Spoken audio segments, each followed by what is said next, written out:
They sold us glamour. They sold us fairy tales. But behind the silver screen, Hollywood had rules. Rules about who you could love and who you couldn't. In the golden age of film, interracial love wasn't just controversial in many states, it was illegal. Until 1967, anti-miscegenation laws criminalized relationships between black and white Americans. Studios feared boycotts, scandals, and lost profits, so they controlled their stars' private lives with an iron grip. Publicists staged fake romances. Gossip columnists were bribed to print distractions. And when real love crossed the color line, the machine moved quickly to bury it.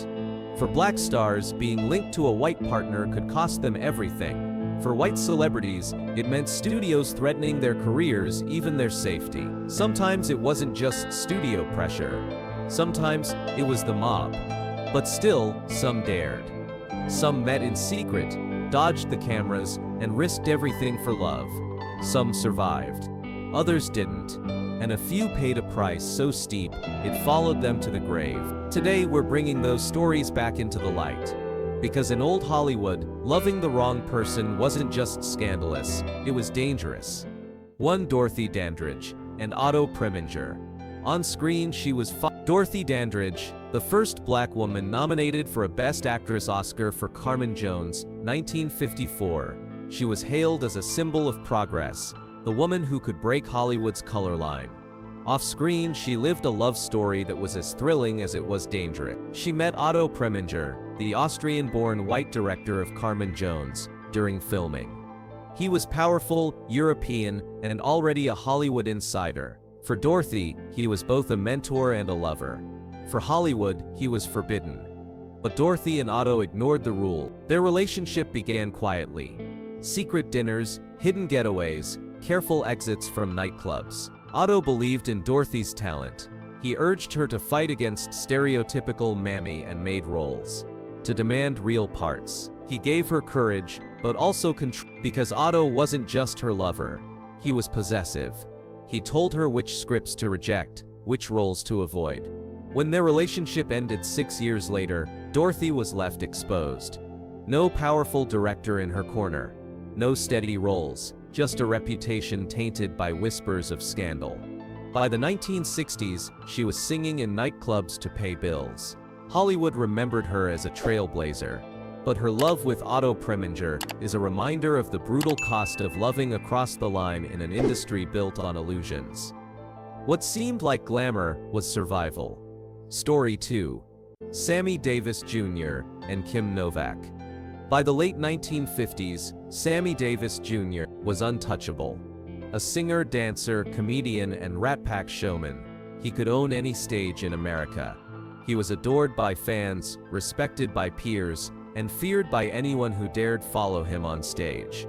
Kim Novak, on the other hand, was Columbia Pictures' Golden Girl. Blonde, glamorous, and one of the top box office draws of her generation.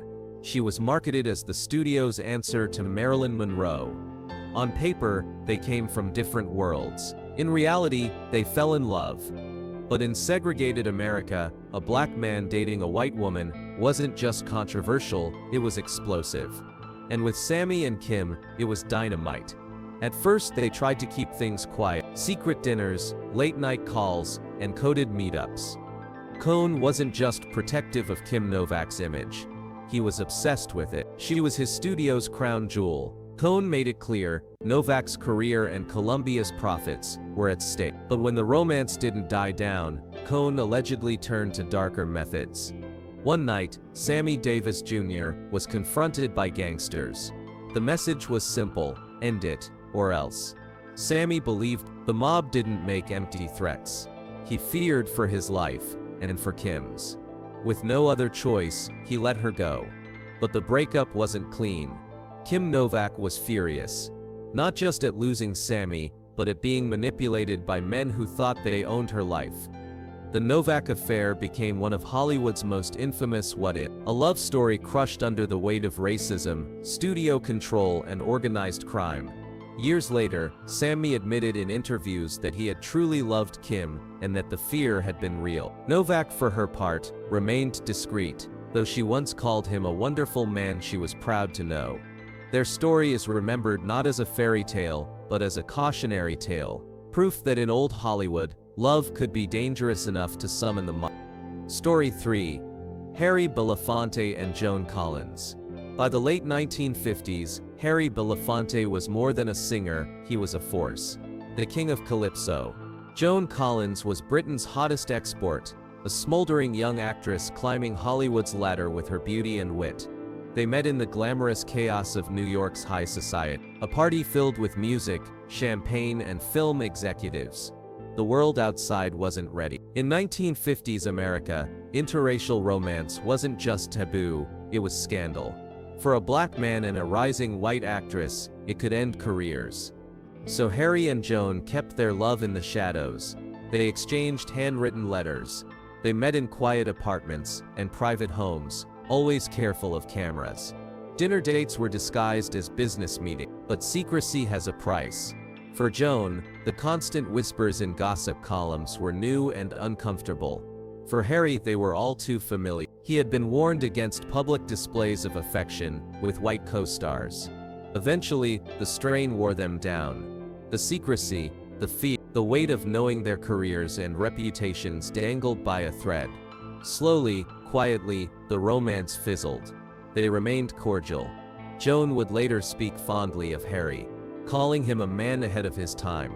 Harry, ever discreet, never revealed much. Perhaps out of respect. Their love didn't end in scandal or mob threats, it ended in silence. A reminder that in old Hollywood, sometimes the most painful endings weren't explosive.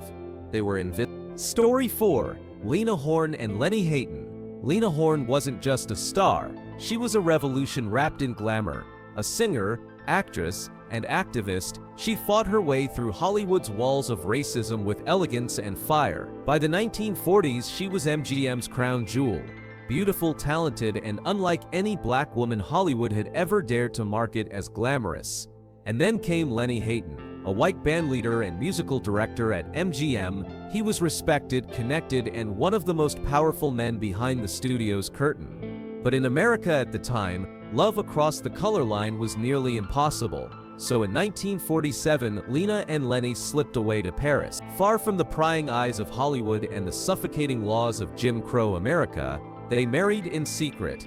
Executives at MGM feared Southern backlash, so the couple rarely appeared together in publicity. In magazines, Lena was photographed alone, her personal life erased to protect box office sales.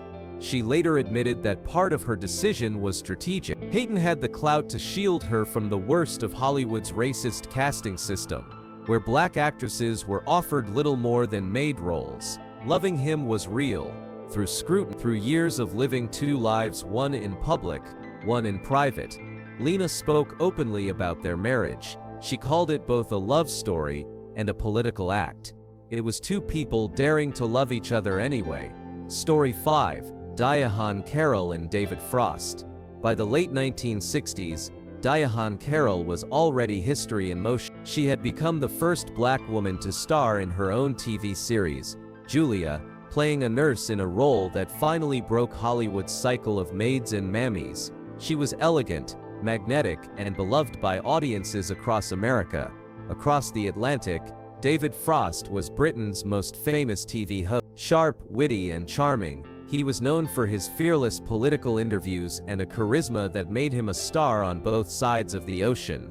When they met at a London party, surrounded by theater elites and media giants, sparks flew instantly. Frost's British sophistication met Carroll's American glamour. To friends, it was obvious they were smitten, but theirs wasn't just another celebrity romance. It was interracial, and it played out under two very different spotlights. In Britain, they were photographed at West End theater openings, private dinners, and charity galas. Tabloids reported on them with fascination, and with the thinly veiled racism of the time. Carroll was described as exotic, Frost as controversial for dating her. In America, coverage was trickier. Carroll was a household name, a symbol of progress for black representation on TV.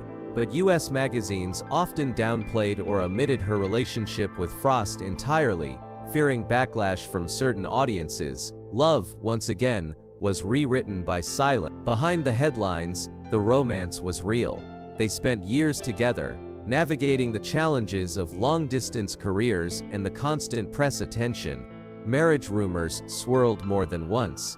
Carroll later admitted they discussed it, but the pressure was enormous. Carroll was pioneering television at home, carrying the weight of representation.